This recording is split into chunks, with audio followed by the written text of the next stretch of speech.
Yo mes Paulinous, aujourd'hui je vous retrouve pour une petite séance avec Hidalgo, voilà une petite séance de travail à pied ou de tape comme on appelle ça. Et vous allez voir que chaque instant est important et que chaque moment peut être une difficulté. Donc là je vais simplement aller chercher auprès, mais voilà, Hidalgo me dit un gros merde, j'ai pas envie de venir tout de suite. Donc je ne m'énerve pas, je reste où je suis et je fais simplement un petit rappel en l'appelant par son nom. Il revient et il se laisse attraper, donc je le mets la petite longe et on est parti.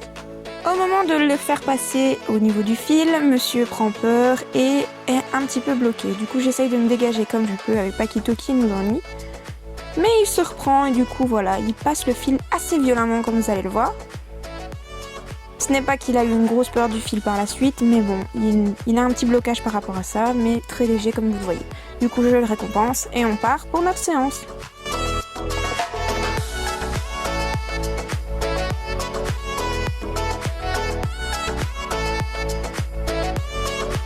Notre séance va principalement s'axer autour de la désensibilisation. Elle a duré un gros quart d'heure pour toute la séance complète et on va dire que la grosse moitié c'était sur la désensibilisation au stick.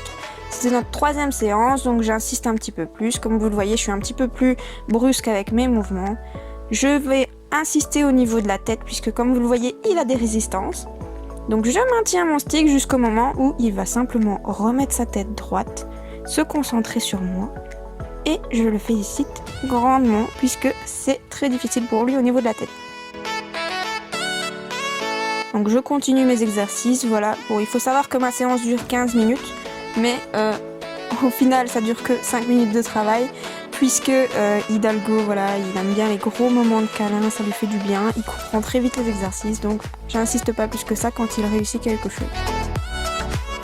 Je fais vraiment des mouvements hasardeux, voilà, je le touche de partout, que ça vienne de partout, des deux côtés, je fais du bruit, je claque la chambrière, je passe au-dessus de son dos, je fais vraiment plein de mouvements différents puisqu'il est déjà assez avancé dans le travail. Je complexifie un petit peu plus la chose, je vais mettre le stick et le faire rouler sur son dos, voilà, pour qu'il comprenne qu'il y a des choses qui vont bouger au-dessus. Je fais vraiment tourner la chambrière au-dessus de son dos, au-dessus de sa tête, bref. Vous vous doutez bien, je fais plein de mouvements différents. On passe ensuite à du travail plus au niveau du contact. Voilà, je vais faire une pression au niveau de la nuque. C'était la première fois que je les faisais. Donc vous voyez que je galère parce que je fais 1m60 et qu'il est très grand. Et qu'il en profite, petit salaud. Je fais une pression et dès qu'il cède, je le récompense un maximum. Je lui demande ensuite de remonter la tête, chose qui fait très bien. Et puis je refais l'exercice et là on voit que Hidalgo comprend hyper rapidement puisque regardez, il a à peine compris en 3 secondes, donc je n'insiste pas plus.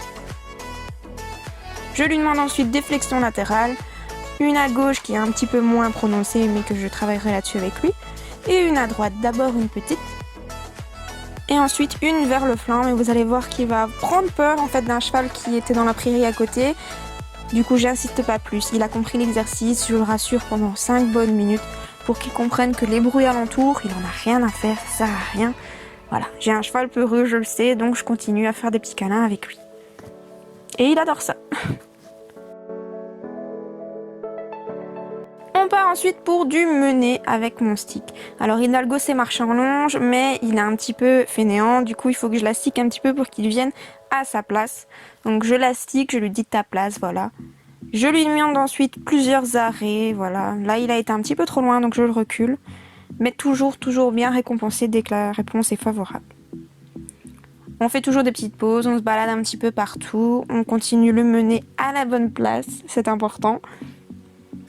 Moi, je me permets d'aller un petit peu plus loin dans les exercices, tout simplement parce qu'il a déjà vu les exercices et qu'il doit savoir les faire. Donc je redemande encore un arrêt, celui-ci était vraiment net, juste à la voix, donc je suis très fière de lui. Je lui demande ensuite quelques pas de reculer, il est un petit peu réticent parce qu'il est distrait par rapport aux chevaux de la prairie, mais il me le fait quand même super bien, avec très peu de pression, donc je suis fière. Je lui demande ensuite un premier revient avec un arrêt, il me le fait, un deuxième, et il me fait également, donc je suis vraiment fière de lui. On repart ensuite pour du mené et se remettre au centre de la pièce, voilà. Je fais une petite pause, il était intrigué par ma casquette, du coup je profite pour faire un exercice en lançant un objet. Voilà, chose qu'il ne connaît pas plus que ça. Il réagit pas, d'ailleurs on le voit à ma tête, je suis contente. Je passe ensuite au déplacement des épaules, c'est un exercice qu'il adore, en tout cas à la main gauche, puisque vous allez le voir par la suite, à la droite c'est compliqué. Du coup, c'est notre 3e séance pour le déplacement des épaules. Et vous le voyez, regardez, on va bien le voir à ce moment-là, ma main, je le pousse de temps en temps. Et les 3/4 du temps, en fait, ma main n'est même pas en contact avec lui. Il le fait, mais sans demander quoi que ce soit. C'est incroyable. Comme vous l'avez appris dans mes précédentes vidéos, c'est de la pression suggestive. On est entre les deux, entre pression suggestive et contact. Et du coup, c'est vraiment, vraiment chouette de travailler à cette main-là. Par contre, je voulais vraiment vous montrer aussi l'envers du décor. Donc, autant il me le fait super bien à gauche, je le félicite. Mais à droite, voilà, monsieur supporte pas travailler à droite. Du coup, il est vraiment, vraiment chiant. Il refuse de faire l'exercice. Donc, j'insiste vraiment pour qu'il me fasse 2-3 pas, même si c'est moche, que c'est pas vraiment en cercle. Et ensuite, je le laisse là-dessus.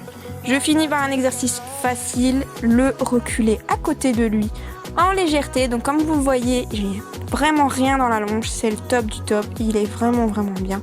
Et je le laisse là-dessus, je lance mon stick pour lui montrer qu'on a fini et je le ramène au pré. Voilà, notre petite séance est terminée. Comme vous le voyez avec un poulain, tout est prétexte à exercice et tout ne peut pas se passer comme prévu. Tout est difficile, que ce soit côté gauche ou côté droit. J'espère que la vidéo vous a plu. Si c'est le cas, mettez un gros pouce bleu à la vidéo, partagez-la. N'oubliez pas la petite cloche pour que vous soyez au courant de toutes mes vidéos. Et pour ma part, on se retrouve la prochaine fois pour une autre séance de tape. Salut!